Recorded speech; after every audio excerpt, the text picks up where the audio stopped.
Tell us about Robert Brown. Well, you know Herbert. I've known Robert for over 40 years, and Robert is like a brother to me, and I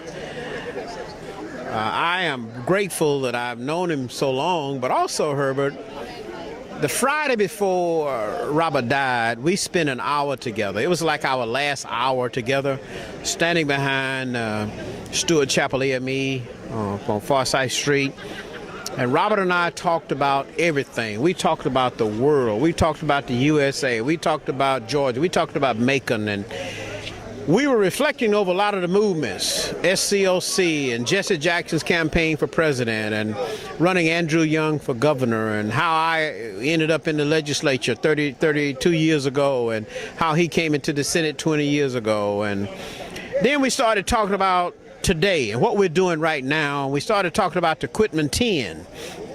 And I said, Robert, I said, you know, the Quitman 10 has been indicted. He said, yeah, I just got an email text from Dr. Nancy Dennard.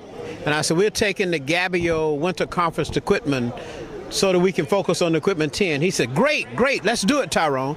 I said, now, Robert, I said, you're not looking good. I said, come on in H&H and eat with me. No, I got to go and take care of my business today, Tyrone. I said, okay. So we kept talking. And finally, he headed to his vehicle. I headed to mine. He followed me over. We started talking some more. I said, Robert, you go take care of your business. I'm going to see what Mama Louise got to eat. I'm hungry. He said, okay, I'll check you later. I go in, sit down. Alex Habersam saw me, and I told Alex I was worried about Robert. And Alex had me to come over to his office. I'm standing on the corner of Forsyth and New, and I see Robert driving by me, going down the hill. He turned, looked at me over his left shoulder. And that facial expression is one that I'll carry to my grave. It was a look of despondency. It was a look of anxiety. It was a look of depression and frustration. That was the Friday before Robert died. But Herbert, Robert was in pain. Robert was hurting. Robert was hurting from a lot of things. He was hurting from, according to David Lucas, the cancer came back. He was also hurting, Herbert, from the fact that he gave up 20 years in the Senate to run for mayor, did very poorly in that mayor's race.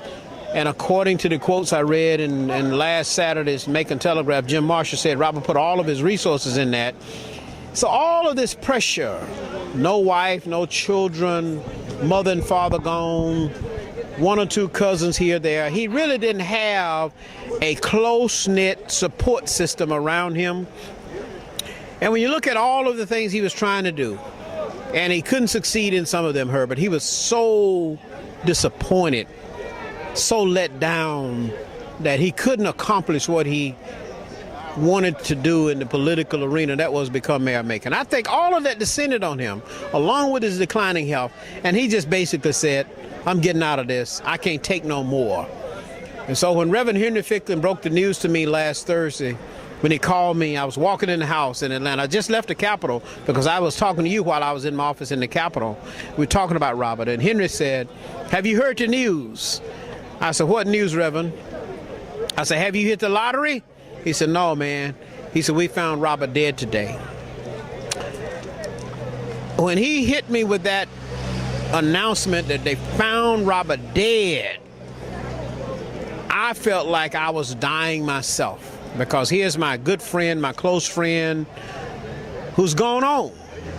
And you remember how we formed the SCLC chapter in 1978, and how we marched all over Macon, how we brought Dr. Lowry here to be our guest speaker, and you and Robert reminded me of how I introduced Dr. Lowry. Robert never let me forget that.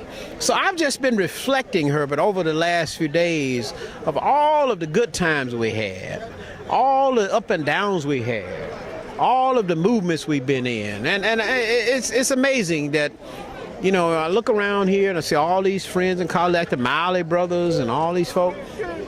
David Lucas still here, Elaine still here, you still here. Billy Randall just went by. You know, I don't know, man. I tell you, it's like, why did Robert leave us? Why couldn't he wait? But he couldn't take no more. Robert had to get out of this misery and pain. It's kind of like what Andrew Young said. And I'll take another question. Andrew Young said the other day, we had Andrew Young speaking in Monroe, Georgia last year at the Moores Ford Bridge movement. He spoke for us in that April as we were marching. Andrew Young said, when Dr. King died, he felt like Dr. King was much better off because he was gone to heaven.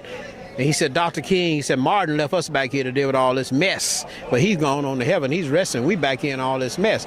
Robert has gone on to heaven, and he left us back here in all this mess to deal with. But Robert is going to be, he will be honored by the Georgia Association of Black Elected Officials at our winter conference in Quitman, Georgia, the last weekend in February of 2012. On that Saturday, during our luncheon, we're going to have a special tribute to the life of Senator Robert Brown, civil rights worker Robert Brown, writer, great writer, as you know. And then on that Sunday, during our closing worship service, we're going to have a special sermon brought by Reverend Floyd Rose from Valdosta.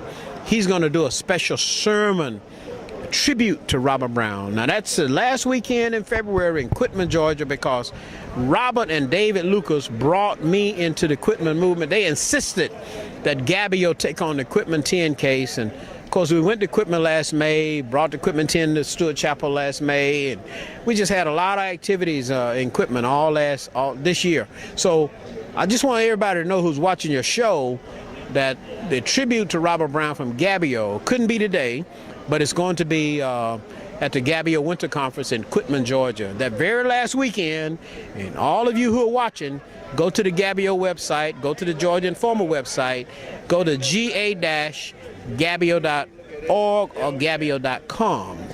And of course, Herbert Dennard's website, georgiainformer.com.